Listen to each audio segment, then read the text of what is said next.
अस्सलाम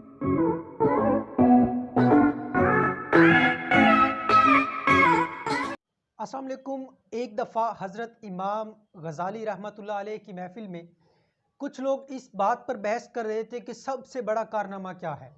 कुछ लोग कहने लगे कि हिकमत व दानाई सबसे बड़ा कारनामा है। लोगों ने जंगें लड़ी, हिकमत व दानाई की वजह से लड़ी। कुछ लोग कहने लगे कि सबसे बड़ा कारनामा हिम्मत, बहादुरी, जुर्रत है।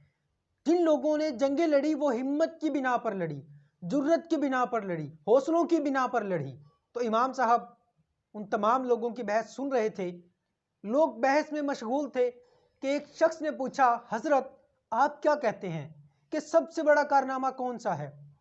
तो आपने कहा कि हर इंसान सबसे बड़ा कारनामा सरंजाम दे सकता है। वो सबसे बड़ा कारनामा क्या है?